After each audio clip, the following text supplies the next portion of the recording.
Hello students, आज अपने पढ़ने जा रहे हैं पॉइंटर। पिछले लेक्चर में आपने फंक्शन पढ़ा। फंक्शन के कुछ टॉपिक मैंने अभी आपको नहीं करवाए, like as call by value, call by reference, recursion, function overloading, function overriding. मैं आपको बता दूं, क्योंकि आपको कॉल बाय रेफरेंस पढ़ने से पहले पॉइंटर आना चाहिए।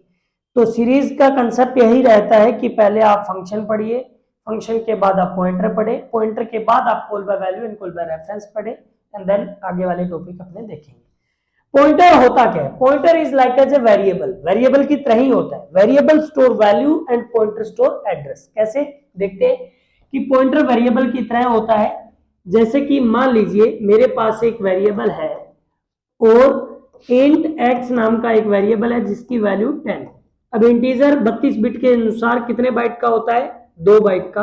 2 बाइट की मेमोरी, मान लीजिए सिंपल मेमोरी बना देता हूं, आपको 16 बिट बना के नहीं दिखाता क्योंकि वो आप पुराने लेक्चर में देख चुके हो। आपकी मेमोरी क्या है? x नाम का वेरिएबल है, उसकी वैल्यू क्या है? 10। और आपको मैंने बताया था कि वेरिएबल की 3 प्रॉपर्टी होती है, एक वेरिएबल का नाम, दूसरा वेरिएबल की वैल्यू और तीसरा एड्रेस।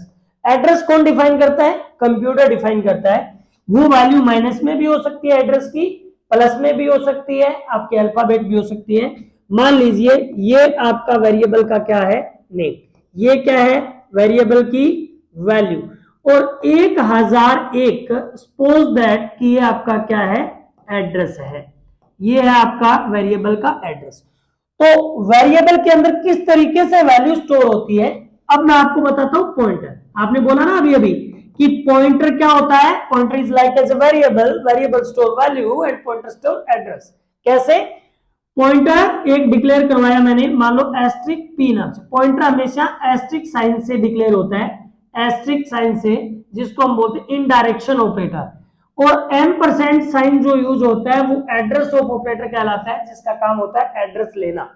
जैसे फॉर एग्जांपल आपने इन एस्ट्रिक पी, आप एक पॉइंटर डिक्लेयर करा लिया, आप कभी भी पॉइंटर में वैल्यू नहीं दे सकते। मान लीजिए आपने लिखा int asterisk p equal to 20, गलत है।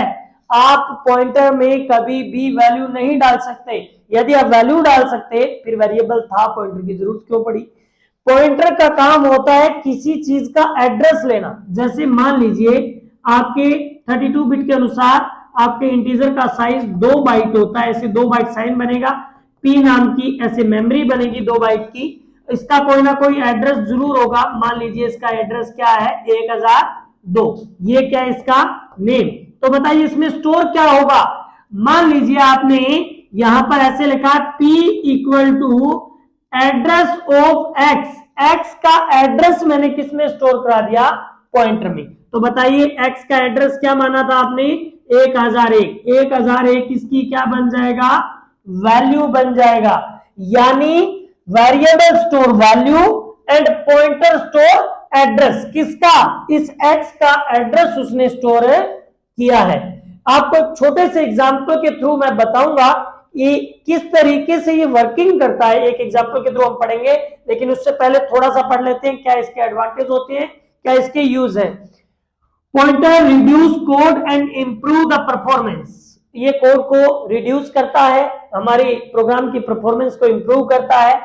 पहले आपको पिछले प्रोग्राम में बताया था एक फंक्शन से एक ही वैल्यू रिटर्न कर सकते हैं, लेकिन आप पॉइंटर के थ्रू एक फंक्शन से मल्टीपल वैल्यू रिटर्न करवा सकते हैं। आप कोई भी वेरिएबल का एड्रेस ले सकते हैं। इसी प्रकार से यूज कहां करते हैं?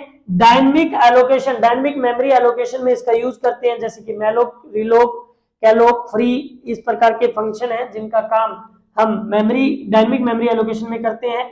एरे पॉइंटर का यूज हम एरे के साथ, फंक्शन के साथ, स्ट्रक्चर के साथ भी कर सकते हैं। अपने कैसे आगे इनका यूज होगा, पहले एरे, फंक्शन, वो सब कुछ पढ़ेंगे और फिर आपको पॉइंटर का उनके साथ यूज बताएंगे। लेकिन फिलहाल आप देखिए एक छोटे से एग्जांपल में कि पॉइंटर कैसे वर्क करता है। बड़ा एक सुंदर एग्जांपल है जिससे आपको पॉइंटर की एक्चुअल वर्किंग पता चलेगी। मान लीजिए कि आपने एक प्रोग्राम बनाया, 2 हेडर फाइल, आपने एक फंक्शन बनाया, main function, void main, clear curly braces start and close. आपने एक वेरिएबल लिया x जिसकी वैल्यू आपने ले ली 10, और आपने एक पॉइंटर लिया जिसके अंदर आपने, पॉइंटर के अंदर आपने एड्रेस डाल दिया किसका? एक्स का। तो पहले इसका एक मेमोरी एलोकेशन बना लो साइड में, ताकि आपको एक एक चीज अच्छे से समझ आए। मान लीजिए ये आपका एक वेरिएबल है, ये आपका क्या है, वेरिएबल है, और ये आपका क्या है, पॉइंटर। पॉइंटर की मेमोरी आपकी p नाम से बन गई, और वेरिएबल की मेमोरी आपकी x नाम से। ये x आपका वेरिएबल है, ये पॉइंटर आपका p नाम से। इसका एड्रेस कंप्यूटर देता है, मान लो मैंने दे दिया 1001। इसका एड्रेस कंप्यूटर जनरेट करता है, मान लो मैंने इसका एड्रेस जनरेट कर दिया 1002। इसके अंदर x में वैल्यू क्या है, 10। x का एड्रेस पॉइंटर के अंदर जाएगा। मैंने क्या बोल रहा था कि आपके पॉइंटर में कभी भी वैल्यू नहीं आती, क्या आता है, एड्रेस आता है। मान लीजिए मैंने x का एड्रेस किसके अंदर डाल दिया, पॉइंटर में, बिकॉज पॉइंटर हमेशा एड्रेस स्टोर करता है, ना कि वैल्यू स्टोर करता है। तो देखिए ये वर्किंग कैसे करता है। मान लीजिए आपने x की वैल्यू प्रिंट करवाई, तो बताइए x की वैल्यू क्या है, 10। आपका आउटपुट आएगा 10। मान लीजिए आपने एड्रेस ऑफ x प्रिंट कराया, बताइए x का एड्रेस क्या है, 1001। आपका 1001 डिस्प्ले हो जाएगा। मान लीजिए आपने p प्रिंट कराया, तो बताइए पॉइंटर की वैल्यू क्या है, आपका एड्रेस स्टोर है ना पॉइंटर के अंदर, तो वो एड्रेस आपका डिस्प्ले हो जाएगा, जो भी आपका x का एड्रेस होगा।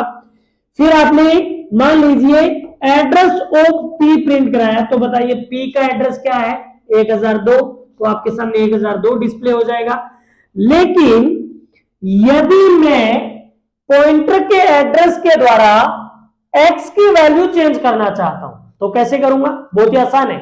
जब x का एड्रेस पॉइंटर के पास है, तो पॉइंटर उस एड्रेस के द्वारा x में कैसे चेंज कर सकता है। देखिए मान लिए मैंने ऐसे लिखा asterisk p plus plus. Asterisk p plus plus का मीनिंग होता है कि आपके इस p के अंदर एड्रेस जो है वो उस एड्रेस पर जाएगा और उस एड्रेस में जाकर के प्लस प्लस कर देगा। बताइए अब x की वैल्यू कितनी होगी, 11। यानी x की वैल्यू जब आप प्रिंट करोगे तो आपका डिस्प्ले होगा 11। क्यों, क्योंकि आपने p के अंदर एड्रेस जो था, p के अंदर जो वैल्यू थी वो x का एड्रेस था, और मैंने x के एड्रेस के थ्रू, p के एड्रेस के थ्रू आपकी x की वैल्यू को क्या कर दिया, चेंज कर दिया। मैं आपको एक छोटा सा एग्जांपल बताऊं इसको चेंज करने से पहले, कि अगर आप सिंपल एस्ट्रिक p प्रिंट कराते तो बताइए क्या डिस्प्ले होता। इससे पहले मान लीजिए इसमें मैंने चेंजेस नहीं किया, इससे पहले x की वैल्यू 10 है, तो अगर एस्ट्रिक p किया तो क्या प्रिंट होगा, 1001? नहीं, एड्रेस पर जो वैल्यू होगी, एस्ट्रिक p का मतलब है वो इन डायरेक्शन ऑपरेटर है, उसका काम है जो एड्रेस इसमें है वो उस एड्रेस पर ले जाएगा और उस एड्रेस पे पड़ी हुई वैल्यू आपके सामने डिस्प्ले हो जाएगी। अब आपको एक्चुअल मीनिंग पता लगेगा। अब कीजिए आप एस्ट्रिक p प्लस प्लस, इसका मतलब क्या हुआ, पहले ये 1001 पे गया, उसमें प्लस प्लस हुआ और उसकी वैल्यू कितनी होगी, 11। जब आप p प्रिंट कराओगे, x प्रिंट कराओगे, तो बताइए क्या प्रिंट होगा, 11। यानी पॉइंटर के अंदर जो एड्रेस था उस एड्रेस के जरिए आपने x की वैल्यू को क्या कर दिया, चेंज कर दिया। लाइक वैसे ही आपके कॉमन वेव से रिलेटेड एग्जांपल बताता हूं। मान लीजिए कि कोई आपके घर में अलमारी है, उस अलमारी में 5000 रुपए पड़े हैं और आपको चाबी दे दे, एड्रेस दे दे कि ये मैंने लॉक लगा दिया, ये चाबी फलानी जगह पर पड़ी है, तो बताइए उस जो अलमारी थी उसमें जो पैसे हैं वो सिक्योर है, नहीं है, क्योंकि आपका एड्रेस, आपकी उसका एड्रेस आपके पास है, उसकी चाबी का एड्रेस आपके पास है, तो आप उस चाबी के थ्रू उस एड्रेस में जाके जब मर्जी चेंजेस कर सकते हैं। सेम उसी प्रकार से आपके पॉइंटर के थ्रू आप उस वैल्यू की, जो उस वेरिएबल की वैल्यू कभी भी आप उसमें चेंजेस कर सकते हैं, दैट इज ए पॉइंटर। अब आप आगे पॉइंटर का यूज फंक्शन के साथ कैसे करते हैं, पॉइंटर का यूज एरे के साथ, स्ट्रक्चर के साथ कैसे करते हैं, वो सारी एक एक चीज हम बताएंगे। लेकिन अब नेक्स्ट जो लेक्चर है, अब आपको समझाएंगे कि फंक्शन जो टॉपिक पढ़ा था, call by value and call by reference, कैसे हम पढ़ेंगे, किस तरीके से फंक्शन के साथ पॉइंटर का यूज होता है कॉल बाय रेफरेंस में, वो हम एक एक करके देखेंगे नेक्स्ट लेक्चर के जरिए।